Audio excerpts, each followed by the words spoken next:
Well, Sony doubling down on its effort to stop any more information leaking out from that big hack attack. This, as we learn that the studio giant now going after social media and threatening Twitter with a lawsuit if it doesn't crack down on any users sharing the information uncovered in the hack. Deborah Blum is a criminal defense attorney, and David Bruno, also a criminal defense attorney and a former prosecutor. Thank you both for being here. Thank you, Molly. Thank you. Well, let's kick this off with, there are a lot of people on Twitter. And is there a certain essence of people's right to speak and talk about what they want to talk about and talk about what they learn on Twitter? That sort of thing. Deborah? Well, my firm actually just represented a client successfully who was charged with tweeting death threats against the mayor and the president, and he was prosecuted, not Twitter. So this is a similar situation where they're providing leaked information. They didn't steal the information. They're just allowing its user to tweet that information. So does Sony have a legal leg to stand on here? Probably not.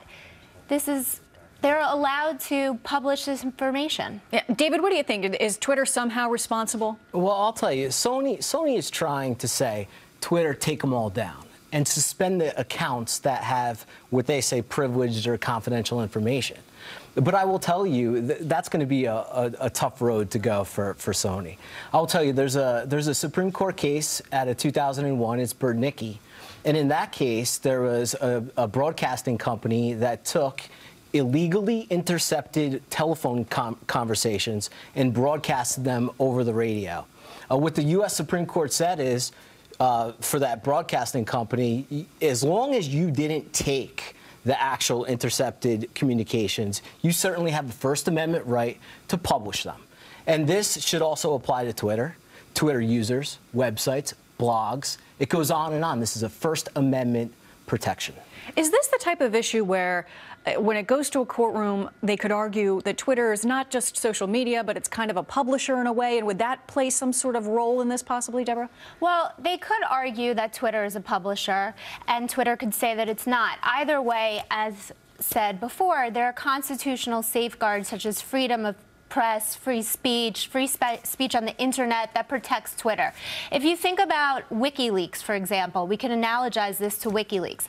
There, people disseminate classified materials. WikiLeaks is not the one stealing the information, so they're able to protect themselves in lawsuits by saying, we haven't stolen the information. Here, Twitter did not steal this information. They just disseminated it, and they are protected by our Constitution to disseminate that information. Yeah, so Sony sent this letter.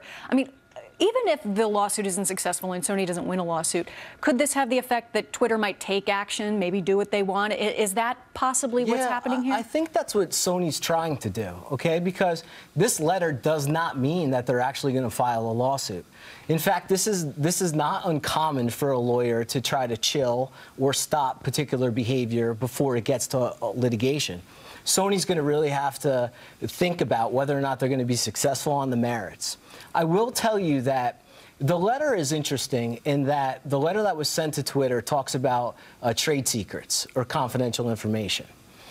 It will be interesting to see if they're going to say that any specific trade secrets are published, because that may be a different question and issue. For example, if Coca-Cola's trade secret of the ingredients of its drink, or maybe there's this special technique of lighting or recording or things like that, I think that Sony will have a better argument if the content are trade secrets. All right. Deborah Blum, David Bruno, thank you so much for joining me here today, both of you, for giving us a little insight in this. Everybody's watching what's happening now with Sony, so it's interesting. Thanks for having me. Thank you. Happy holidays.